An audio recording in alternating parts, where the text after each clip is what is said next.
Bah, bah vous êtes là. Comment vous, comment vous avez fait pour rentrer? Bon bah, maintenant que vous êtes là, installez-vous, c'est pas grave, y a pas de souci. De toute façon, j'avais deux trois trucs à vous dire encore, donc c'est peut-être le moment quoi. M'en voulez pas, je vais juste prendre une douche, je vais me rincer, je m'étais fait un masque capillaire et je vous retrouve dans 2 minutes. Allez, à plus. Hello, bienvenue sur ma chaîne. Moi c'est Hélène. Bah, comme vous avez pu le constater, je me suis rincé un peu les cheveux. J'ai voulu me coiffer, mais là, mon level en coiffure, il est vraiment très très bas. Et faut dire que je crois que j'ai beaucoup de volume en fait. Et bah, j'ai pas encore la compétence pour me coiffer correctement. Donc, vu que ça ressemblait à rien, j'ai attaché un petit peu et puis on fera la vidéo avec. C'est pas très grave. Euh, Il y a pas mal de sujets que je voudrais aborder concernant la transidentité, des sujets qui sont un petit peu parallèles au parcours de transition. euh, un petit peu en parallèle par rapport à tout ce qu'on pourrait voir habituellement sur YouTube. J'aimerais beaucoup parler par exemple de comment j'ai vécu mon coming out, peut-être même la notion de coming in, peut-être la notion d'acceptation. Euh, J'aimerais pouvoir parler par exemple de ça, j'aimerais parler par exemple des peurs que j'ai pu avoir, des peurs à l'acceptation, des peurs à faire une transition, tout simplement parce que j'ai entendu des choses qui m'ont réellement effrayé et qui étaient en partie fausses, qui sont en partie infondées par rapport à la transition. Et c'est un petit peu pour ça aussi que je voudrais prendre la parole, parce que c'est vrai que ça m'a bloqué pendant 35 ans, alors qu'au fait, c'est peanuts, au fait, c'est vraiment rien. C'est vraiment rien. Et quelque part, euh, alors je vais faire le point de savoir où j'en suis dans ma transition, effectivement, mais quelque part, par rapport au parcours de transition, qui comporte peut-être plusieurs étapes, qui comporte un suivi médical, qui comporte, enfin un suivi médical, c'est pas le bon terme, mais une hormonothérapie avec des étapes plus ou moins longues, avec des opérations, avec tout un tas de choses. Euh, je dirais que quelque part, ma transition, à partir du moment où j'ai fait mon coming out public, et vu comment ça se passe déjà, au fait, je dirais que j'ai déjà atteint mon objectif, au fait, quelque part, euh, qui est de me faire accepter dans le groupe des filles en tant que fille, au fait. Et ça, c'est génial. Merci à toutes les nanas, à toutes les femmes, à toutes les filles, à toutes les meufs que je croise là sur Orléans, avec qui je travaille sur Orléans depuis 2 ans. Si vous passez par là, je vous embrasse, je vous adore. Gros bisous à vous, parce que vous êtes magnifiques, vous êtes génial, et vous m'avez accepté dans votre groupe social, je dirais. Et bah, quelque part, c'est ça au fait que je cherche. Donc j'ai coché une case et c'est vraiment important. Et c'est moi, je me sens libéré et là, je me sens vraiment épanoui par rapport à ça, en fait. Donc ça, c'est magnifique. Ça, c'est chouette. Et autre chose qui est vraiment formidable avec la transition, avec le parcours de transition, du moins, c'est que j'ai arrêté de chercher à me détruire, en fait, à détruire mon corps ou à l'abîmer, en fait. Et ça, c'est plutôt agréable, je dirais, parce que maintenant, bah, quand j'ai des week-ends de 2 jours consécutifs, parce que c'est pas toujours le cas, mais quand j'ai 2 jours de week-end consécutifs, souvent j'essaye de consacrer une demi-journée, souvent l'après-midi, à prendre soin de moi, à passer du temps dans la salle de bain, à me faire des gommages, à me faire des masques pour les cheveux, à faire ce genre de choses. Et ça fait du bien en fait, tout simplement. Tout simplement, c'est cool. Bon là, je retravaille dans des entrepôts, dans des usines, ce genre de choses, au sens très large, hein, usine évidemment.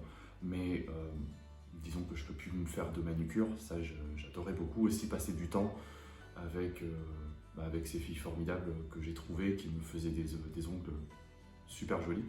Et des petits moments pour soi comme ça, bah, c'est des moments où je réapprends, enfin j'apprends tout simplement à m'aimer, à m'accepter, à... Ouais, c'est ça, donc c'est des chouettes moments aussi dans une transition. Il n'y a pas que des choses négatives, il n'y a pas que du malheur, il n'y a pas que de la souffrance, il n'y a pas que. Donc voilà. Sinon, où j'en suis concrètement dans mon parcours de transition? Bah écoutez, moi là actuellement j'ai 37 ans. On est en mars 2024 au moment où je tourne cette vidéo. Et je me suis accepté en tant que femme trans en décembre 2021. C'était un soir et je m'en souviens très bien. J'étais sur Instagram et je scrollais, je voyais des photos de femmes formidables, etc. Et dans ma tête, il y a eu un déclic et je me suis dit, mais c'est ce que tu es, au fait, tu es une femme trans et vas-y, au fait. Et j'ai sauté le pas, je sais pas ce qui s'est passé. Je me suis levé et dans ma tête, c'était clair, c'était net. J'allais m'accepter, j'avais envie de le dire à tout le monde, j'avais envie de faire mon coming out, j'avais envie de vivre ma transidentité de façon pleine et entière. Et c'est vrai que là, il y a eu un soulagement énorme. C'est comme si j'avais 10 000 tonnes qui s'enlevaient de mes épaules. Et waouh, c'était chouette. Là, j'étais vraiment dans une étape, dans un moment de vie très euphorisant en fait. C'était chouette. Vraiment. Et donc voilà. Et à partir de ce moment-là, la première chose que j'ai faite, je dirais, c'est que je me suis beaucoup renseigné. J'ai dévoré des contenus trans partout, sur internet, dans des livres, j'ai lu plusieurs livres dont je vous en reparlerai parce qu'ils sont vraiment bien. J'ai dévoré tous les contenus trans qu'on peut trouver sur YouTube notamment, ça en fait partie, parce qu'il y a beaucoup de chaînes YouTube qui en parlent et c'est cool. Merci à vous toutes et tous d'en parler. Et donc voilà, et c'est vrai que j'avais plus cette peur non plus de faire des recherches sur Google, de taper transidentité, de taper tous ces mots-là au fait qui m'étaient interdits avant, même si j'avais 2-3 notions de ce qu'il était possible de faire, mais là maintenant je pouvais rentrer dans le concret, donc ça c'était très très bien. Et ouais, waouh, quel soulagement en fait, c'est ça le truc. En 2022, j'ai pas fait grand chose, pour être très honnête, à part me renseigner tout un tas de choses. J'ai acté mon prénom très vite. Peut-être j'en reparlerai de comment je l'ai trouvé, de comment ça m'est venu à l'idée, du pourquoi, du comment. Il y a une petite histoire derrière, mais bon, voilà. Donc mon prénom, ça m'est venu très vite, mais je ne l'ai pas vraiment ni imposé, ni demandé aux gens, en fait, de l'utiliser. Sauf à partir de... Comment ? C'était en automne, au mois d'octobre 2022. Je suis allé dans une association sur Paris, donc je suis allé voir les personnes qui s'occupent de l'association Accept ST sur Paris. Formidable association d'ailleurs au passage. Donc j'ai pu échanger avec elle, j'ai pu avoir d'autres renseignements, j'ai pu avoir un petit peu de soutien, un petit peu de réconfort aussi à ce moment-là. C'était vraiment un très beau moment que j'ai passé là-bas. Mais je voulais pas y aller avec mon dead name, je voulais pas y aller en étant catégorisé comme une personne cis de toute façon. Enfin, j'avais vraiment envie de sauter le pas et de me dire ok, là j'ai pas envie de leur mentir à elle. En fait, c'était peut-être un peu bête, hein, je sais pas, mais si vous passez par là, les filles, dites-le moi, mais bref, c'est comme ça. Je me suis dit, je m'appelle Hélène, je vais les voir et je vais me présenter de cette façon-là. Et ça a été assez révélateur parce que j'ai fait mon coming out au travail et un petit peu partout où j'allais aller après dans ma ville, j'allais y aller sous une identité nouvelle. Et voilà, ça s'est passé comme ça. Pour ce qui est du traitement hormonal, puisque j'en prends un, je l'ai commencé en février 2023. Donc voilà, donc là ça va faire 1 an et 1 mois que je suis hormoné. Donc on reviendra peut-être sur les conséquences, pas les conséquences, mais sur les effets, je dirais, du traitement hormonal. Alors, il y a des effets, effectivement, du traitement hormonal qui sont assez puissants, assez marquants, je dirais, mais peut-être de l'intérieur, en fait. C'est vrai que d'un point de vue extérieur, il ne s'est pas passé grand-chose. Ma poitrine ne s'est pas super développée. Je tapais dans le bureau. Ma poitrine ne s'est pas super développée, mais bon, c'est comme ça. Ça peut peut-être encore venir, je ne sais pas. Quoique là, c'est super douloureux en ce moment, donc je ne sais pas. Croisons les doigts. Mais donc il n'y a pas forcément, ou du moins je ne ferai pas des vidéos, puis c'est un peu tard de toute façon, mais je ne ferai pas des vidéos update tous les 3 mois, tous les 6 mois. Qu'est-ce qui s'est passé? Parce que visuellement, c'est pas très très spectaculaire, je dirais. Donc voilà, mais donc j'ai un traitement hormonal. J'ai pris déjà des rendez-vous, par exemple pour la vaginoplastie. Donc j'avais pris rendez-vous en 2022 et là j'ai le rendez-vous qui va tomber en juin de cette année. Donc dans quelques mois, donc ça c'est cool, c'est vraiment très très bien. Et pour ceux et celles qui ne savent pas, une vaginoplastie, ça consiste à recréer un vagin avec les lèvres, le clitoris, tout, à partir de mes organes génitaux que j'ai actuellement. Et alors, où j'en suis dans ma transition, c'est vrai que j'ai rechangé toute ma garde-robe également. Tous les vêtements que je porte sont féminins. Si je veux mettre une jupe, une robe en ville, je le fais. Et pour ce qui est de mon passing, notion pour laquelle je reviendrai également pour les plus néophytes d'entre nous tous, je dirais que on commence à me dire un petit peu madame, donc ça c'est cool, ça c'est chouette. Par contre, bien souvent, dès que je commence à parler, on me dit pardon monsieur, donc ça c'est un petit peu plus embêtant, mais bah, c'est comme ça. Et fun fact, évidemment, vous l'aurez remarqué, mais la voix, j'ai rien fait encore. J'attends d'avoir un petit peu de sous pour m'en occuper. Donc ça, et sinon,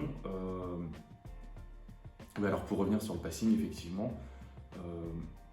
c'est assez difficile pour moi de me genrer encore au féminin, parce que ça me pose un petit problème de légitimité. En fait, j'ai du mal encore à me dire que ok, je suis une femme trans, ok, etc. Enfin, c'est pas forcément simple, et j'arrive à me genrer assez facilement, je dirais, au féminin, quand je suis avec des gens qui sont totalement au courant de ma situation.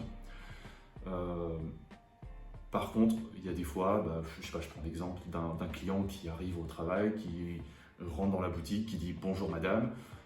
Je commence à dire bonjour, on me dit pardon monsieur, parce que ça arrive malheureusement. Et là, je vais pas forcément savoir sur... Enfin, je sais pas trop comment réagir en fait. Pour l'instant, je ne me mets pas vraiment la pression à me dire il faut que je reprenne les gens ou pas, parce que de toute façon, ils en savent rien et il va repartir dans 30 secondes. Et c'est vrai qu'à ce moment-là, il y a un certain inconfort à me dire la personne me perçoit comme masculin, j'ai pas envie de me genrer au féminin pour pas que les gens ils tiltent au fait. Enfin,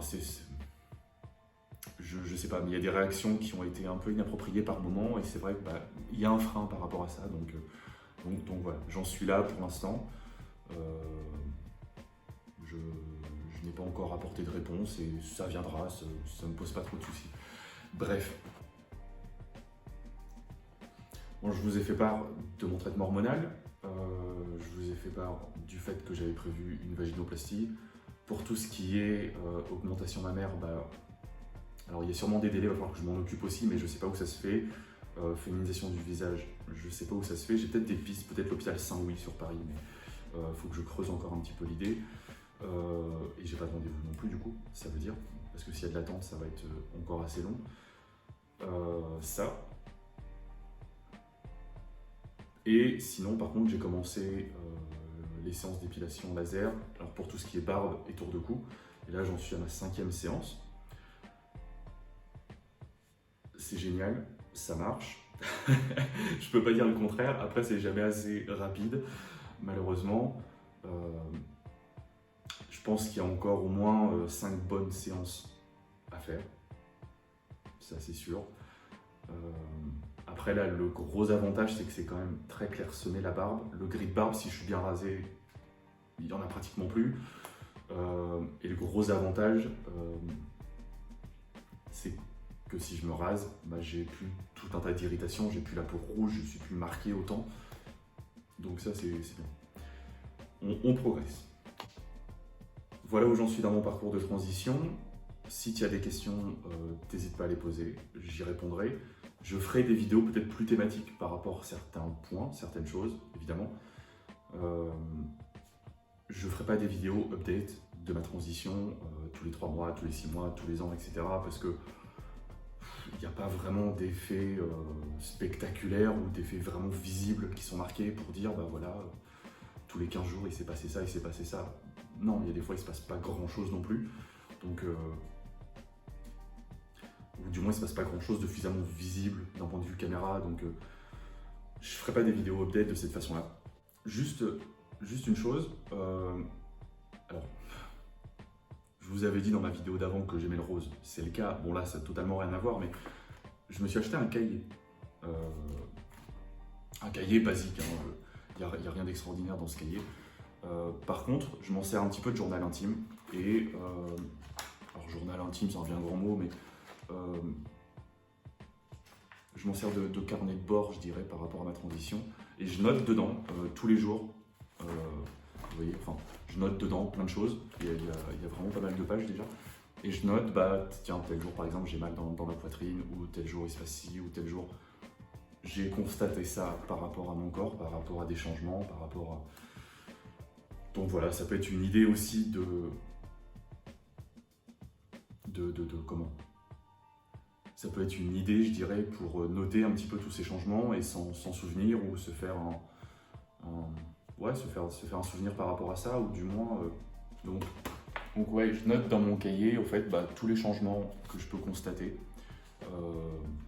plus ou moins internes, parfois plus ou moins externes. Ça peut être, je sais pas, un éclaircissement de la pilosité, je pourrais vous en reparler de ça, mais c'est vrai que sur les bras, par exemple, sur les mains, sur les phalanges, j'ai beaucoup moins de poils au fait qu'auparavant. Et par exemple, je le note quand je constate des choses comme ça, par exemple, en fait.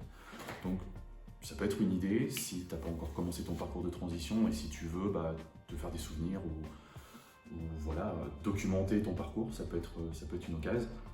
Ce que j'aurais aimé faire aussi, peut-être, si ça peut vous donner l'idée, c'est peut-être de faire une photo par jour. J'aurais aimé faire ça, parce que c'est ce que je voyais au fait.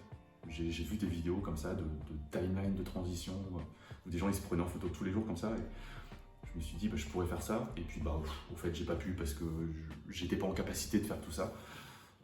Bref, mais ça peut être des pistes. En attendant, prends soin de toi, c'est le plus important. Je te fais d'énormes bisous. Je te dis à bientôt. Ciao.